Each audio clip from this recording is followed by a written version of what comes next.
Hi guys, I'm Dion and today I'm doing my February wrap up. So this month I DNF'd 6 books.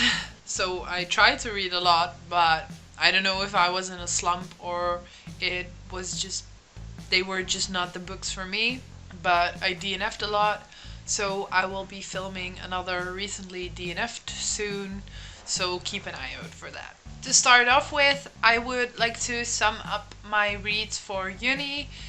I don't have like a lot to say on them, but I thought I'd just let you know what I'm reading for uni and what I'm seeing in class. The first 3 are short stories, and that's The Dead by James Joyce, which I gave 2 stars, Araby by James Joyce, which I gave 4 stars, and The Garden Party by Katherine Mansfield, which I gave 3 stars. These short stories we had to read and discuss certain themes that are recurring in those stories. The other thing I read for uni this month was Een kennismaking met de oude wereld by Lucas de Blois, which loosely translates to getting to know the old world. So it's like a history of Greek and Roman culture and yeah, just history on that. I gave that one 2 stars. I was really just looking for the basics and this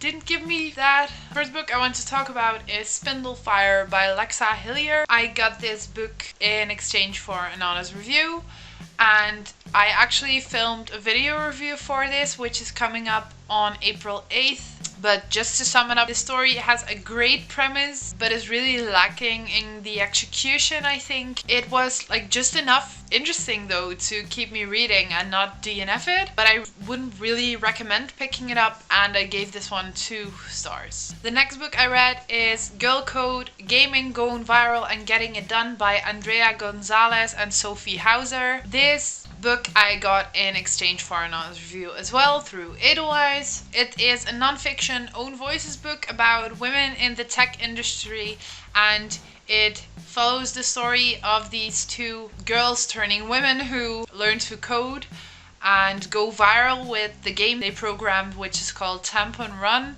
and also follows them after going viral, which I thought was really interesting. I would sum up this book as a great inspiration for young girls and women to go into tech as well and see that they can be successful, and yeah, I gave this one 4 out of 5 stars. The next book I read was Ma Speaks Up and A First Generation Daughter Talks Back by Marianne Leone. I got this one through Edelweiss as well. This is a non-fiction book in which Marianne talks about her mom, who came to America as an immigrant, I think from Italy, but I'm not sure. It really is an autobiography, so it kind of talks about her mom and her relationship with her mom, relationships with other family members, and how it was growing up in a home that had such a different culture than the American one. It was fun, but I don't really get like this overall message from it, so I would just give it 3 out of 5 stars. Next I read Born a Crime, Stories from a South African Childhood by Trevor Noah. I read this on audiobook, and this is an own voices book about Trevor's time growing up in South Africa during apartheid, but also follows him post-apartheid. It was really interesting to hear about how it was growing up back then in South Africa, of course, but also very interesting to hear about all the different languages and cultures that are kind of concentrated over there. Trevor then also reflects on what that does to a community, having so many different languages and cultures in a tight space, and talks about how sometimes it can be more important to speak the same language as another person than to have the same skin color. Sometimes it doesn't really matter, and just the whole debate of the feelings of groups and tribes and us versus them. What made this even more interesting is that I listened to the audiobook, and of course Trevor narrates it himself, so he can actually speak all the languages that he is talking about, and it was just really interesting because I think that if I would have read about those languages, I wouldn't really get the accurate feel of them because I'm Dutch myself, and while I have heard people speak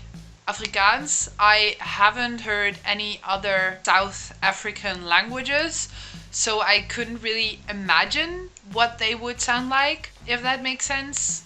So yeah, that to me is really another reason to get the audiobook. Trevor is also just a really great storyteller. He's a comedian. He knows how to tell a story, and even though it may seem a bit cluttered sometimes, he's just really a joy to listen to.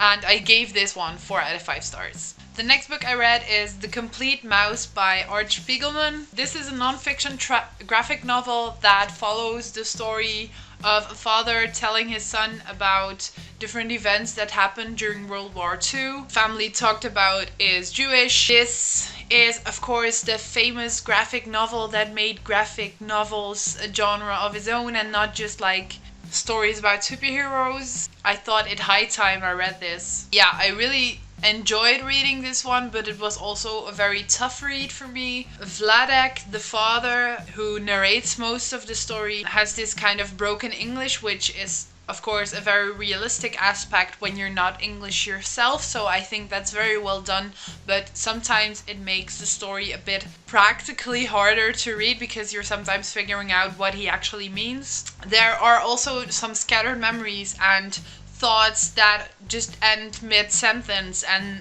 that kind of stuff makes it a bit of a more slow-moving story, I guess. And then, of course, this is a book about World War II. It's not gonna be light reading, so the subject matter makes it a tough read as well.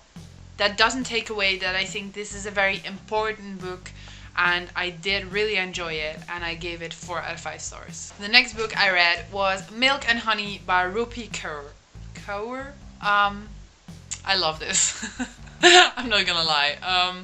I know that there's like a lot of people out there who are kind of hating on the Tumblr poetry, but I really love this. This is the kind of poetry that speaks my language and that I can connect to, and that isn't too riddled with hidden meanings that I just forget to actually love the poetry for what it is and for its words and for its beauty. And this is the kind of poetry that I underline and I dog ear all through the entire book because I just love so many pages. And yeah, I think this book really got me back into poetry in a sense that I haven't really experienced before. I'm picking up much more poetry right now, and I really think that any book that gets you into reading more books is a great one. So yeah, this might be a good one to pick up if you are tired of the ancient poetry you have to read for class, but actually want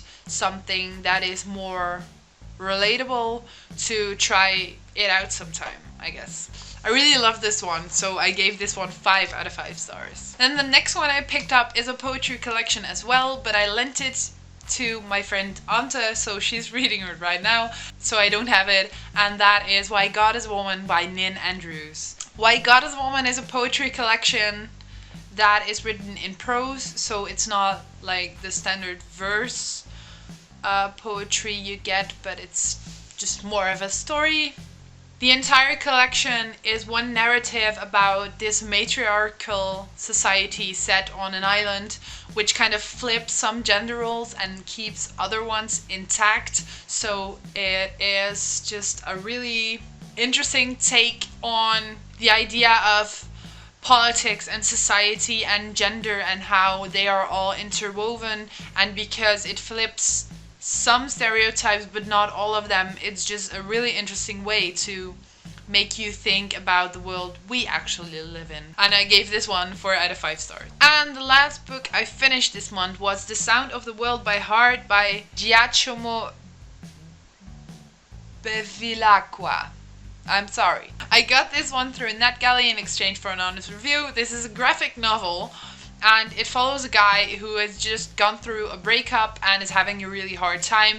But to get over it, he kind of challenges himself and says, you know what, I'm going back to my birthplace That's New York. I'm going to go there and not communicate with anyone. That is my challenge, and at the end I will be over my grief, which is a really weird concept, but in graphic form it actually works really well. The book also deals with a form of disability and the concept of memories and what we tend to forget and how we can kind of erase memories that are too hurtful or something. And that was it just seems very fragmented at the beginning, but in the end it all ties up. But of course I can't tell you because that would be a huge spoiler. But yeah, just know this was really good, guys. And I gave it 4 out of 5 stars. Alright, so I think that's all the books I wanted to talk about today. Thanks for watching, and I will see you guys soon. Bye.